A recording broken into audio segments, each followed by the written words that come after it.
Hello everyone, welcome back to my channel. My name is dietician Sharada. ఈరోజు నేను మాట్లాడబోతున్నాను పిల్లలకి ఒబేసిటీ గురించి, ఇంకా పిల్లలకి బ్యాలెన్స్ డైట్ ఏమేమి ఇవ్వాలి హెల్దీ లైఫ్ స్టైల్కి. లాక్డౌన్ తర్వాత అందరు పిల్లలు అనేది చాలా లేజీ అయిపోయారు, ఫిజికల్ యాక్టివిటీ తగ్గిపోయింది. లాక్డౌన్ తర్వాత నుంచి అన్ని ఆన్లైన్ క్లాసెస్ కానీ ఆన్లైన్ ఆర్డర్ ఫుడ్ పెట్టుకోవడం కానీ చాలా ఈజీ అయిపోతుంది. లైక్ జొమాటో, స్విగ్గీ, ఇంట్లో కూర్చొని ఆర్డర్ పెట్టుకుంటూ ఉంటారు. ఆప్షన్స్ ఎక్కువ వచ్చేసరికి ఫిజికల్ యాక్టివిటీ తగ్గిపోయింది. ఈరోజు నేను మాట్లాడబోతున్నాను ఒబేసిటీ ఇన్ చిల్డ్రన్, రీజన్స్ ఏమేమి ఉంటాయి, ఇంకా ఒబేసిటీ తగ్గించుకొని ఈ బ్యాలెన్స్ డైట్ ఏమేమి ఇవ్వాలి పిల్లలకి, గ్రోత్ అండ్ డెవలప్మెంట్కి పిల్లలకి ఫుడ్ ఎలా ఇవ్వాలి, బ్రేక్ఫాస్ట్ కానీ లంచ్ కానీ డిన్నర్ కానీ ఏమేమి ఆప్షన్స్ ఉంటాయి, దాని గురించి నేను మాట్లాడబోతున్నాను ఈరోజు. ఒబేసిటీ అనేది చాలా ఎక్కువగా చూసే ప్రాబ్లం. లాక్డౌన్ తర్వాత ఒబేసిటీ ప్రాబ్లం చాలా ఎక్కువ అవుతుంది. ఒబేసిటీ రీజన్స్ వచ్చేసి main causes of obesity physical activity తక్కువ చేయడం వల్ల, స్ట్రెస్ఫుల్ లైఫ్ అంటే చాలా స్ట్రెస్ తీసుకోవడం వల్ల, లేదంటే ఎక్కువ వీడియో గేమ్స్ ఆడడం వల్ల, సెల్ ఫోన్ ఎక్కువ వాడడం వల్ల, ఒకటే చోట కూర్చొని గేమ్స్ ఆడడం వల్ల, లేదంటే ఫాస్ట్ ఫుడ్స్ ఎక్కువ తినడం వల్ల. ఈ మధ్య ఫాస్ట్ ఫుడ్స్ చాలా ఈజీగా దొరికేస్తున్నాయి, కూర్చున్న కాడ వచ్చేస్తుంది. లైక్ స్విగ్గీ కానీ జొమాటో కానీ. సెడెంటరీ లైఫ్ స్టైల్ అయిపోతుంది. 10,000 స్టెప్స్ కంటే ఎక్కువ నడవడం లేదు. అకార్డింగ్ టు WHO ఇయర్ 2022లో ఎస్టిమేషన్ చేశారు 37 మిలియన్ పిల్లలు under age of 5 years overweight ఉన్నారు అని తెలిసింది. 1 in 3 obese ఉంటారు when they start secondary school. Fat cells ఈజీగా పోవు, డ్యామేజ్ అవ్వవు. It's very difficult to remove fat cells. So పిల్లలు ఓబీస్ అవ్వకుండా హెల్తీగా ఉండాలంటే ఏం చేయాలి? పిల్లలైనా పెద్దవాళ్ళు అయినా సరే ఎవ్రీవన్ డైట్ అంటే మెయిన్ బ్యాలెన్స్ డైట్ అనేది చాలా అవసరం.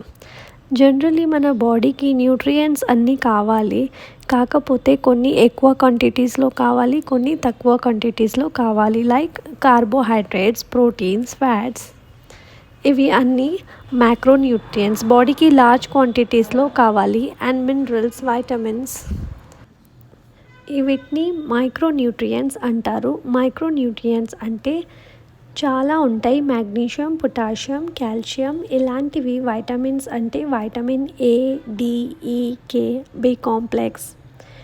బి కాంప్లెక్స్లో చాలా ఉంటాయి. Like B1, B2, B3, B6 నుంచి B12 దాకా ఉన్నాయి. ఇవి మైక్రోన్యూట్రియంట్స్. కొన్ని క్వాంటిటీస్లో కావాలి, ఇవి కొన్ని ఉన్నా సరిపోతాయి. కానీ ఇవి అన్నీ చూసుకొని తినాలి అంటే చాలా కష్టం. ఏ ఫుడ్లో ఏ న్యూట్రియంట్స్ ఉన్నాయి, so can't check each and every food for nutrients and quantity. అందుకే ఫుడ్ గ్రూప్స్ బ్యాలెన్స్గా రైట్ క్వాంటిటీలో తినాలి.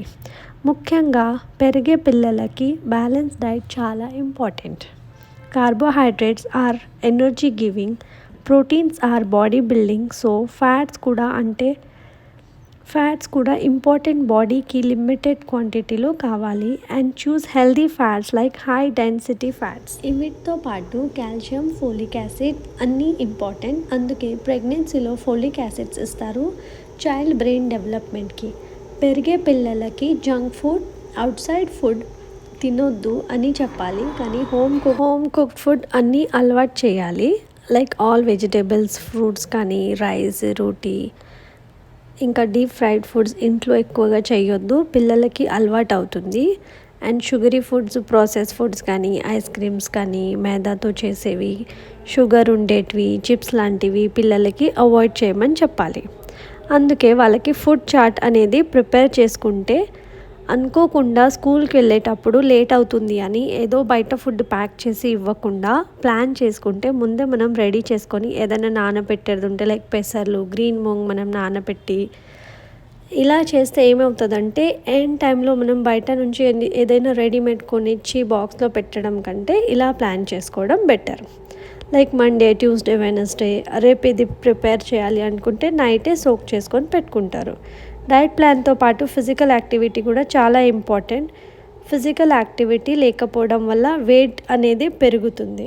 ఫిజికల్ యాక్టివిటీ అంటే పిల్లలు బయటికి వెళ్ళి ఆడుకోవడం, అవుట్డోర్ గేమ్స్ కానీ ఇలాంటివి చేపియాలి. ఇప్పుడు నేను చెప్పబోయే డైట్ ఏదైతే ఉందో చాలా ఈజీగా, సింపుల్గా అండ్ హెల్దీ మనం ఇంట్లో రెగ్యులర్గా ఉన్న వాటిలోనే ఫాలో అవ్వచ్చు. మీకు వీడియో కానీ నచ్చితే సబ్స్క్రైబ్ చేయండి, లైక్ చేయండి, మీ ఫ్రెండ్స్ అండ్ ఫ్యామిలీతో షేర్ చేయండి. బ్రేక్ఫాస్ట్కి చూస్తే నెంబర్ ఆఫ్ ఆప్షన్స్ ఉన్నాయి. పిల్లలకి ప్రోటీన్తో పాటు కాల్షియం అండ్ ఐరన్ చాలా important. So breakfast brown bread toast చేసి బాయిల్డ్ ఎగ్ పెట్టి పీనట్ బటర్ అప్లై చేసి ఇస్తే పీనట్ బటర్లో చాలా మంచి ప్రోటీన్ ఉంటుంది. 1 టేబుల్ స్పూన్ పెట్టండి. రెగ్యులర్గా మాత్రం కంపల్సరీ సోక్ చేసిన నట్ ఒక 4 almonds and 4 walnuts overnight soak చేసి అండ్ ఒక బాయిల్డ్ ఎగ్ డైలీ ఇవ్వండి. ఈ 2 గ్రోత్ అండ్ డెవలప్మెంట్కి చాలా ఇంపార్టెంట్. డైలీ 1 గ్లాస్ మిల్క్ ఇవ్వండి. లో ఫ్యాట్ మిల్క్ ఇవ్వడానికి ట్రై చేయండి. ఆల్మండ్ మిల్క్ కూడా ఇవ్వచ్చు. ఇంకా ఆప్షన్స్ అయితే లీఫీ వెజిటేబుల్స్, ఓట్స్ అండ్ ఇంకా కొంచెం గోధుమ రవ్వ వేసి దోశలాగా చేసి ఇవ్వచ్చు. Protein dosa, multigrain dosa, bread omelette, idli. స్నాక్స్లో ఫ్రూట్స్ ప్రిఫర్ చేయండి. లంచ్లో వచ్చేసి రెగ్యులర్గా ఆకుకూరలు ఉండేలా చూసుకోండి. పిల్లలు రోటీ లైక్ చేస్తే రోటీ ఇవ్వండి, లేదు రైసే కావాలి అంటే రైస్ ఆర్ కిచిడి చేసి ఇవ్వచ్చు. పెసరపప్పు నెయ్యి వేసి ఇవ్వండి or mixed vegetable chapati or paratha try చేయండి. డిన్నర్లో కూడా సేమ్ ఇవ్వచ్చు. ఈవినింగ్ స్నాక్స్లో డ్రై ఫ్రూట్స్ లడ్డు కానీ నువ్వుల లడ్డు కానీ ఇవ్వండి. పెసరపప్పుతో చేసే లడ్డు కానీ ఇవ్వండి. హై ప్రోటీన్ లడ్డు లాంటివి ట్రై చేయవచ్చు. పిల్లలకి ఫుడ్తో పాటు హైడ్రేషన్ అంటే వాటర్ కూడా చాలా ఇంపార్టెంట్. అయితే చూడండి, మినిమం ఎంత బాడీకి అవసరమో అంత తాగేలా చూడండి. హైడ్రేషన్ కోసం ఫ్రూట్ జ్యూసెస్ కానీ బటర్ మిల్క్ కానీ రాగి జావా లాంటివి ఇవ్వచ్చు. Thank you. ఈ వీడియో కనుక నచ్చితే ప్లీజ్ నా ఛానల్ని సబ్స్క్రైబ్ చేయండి.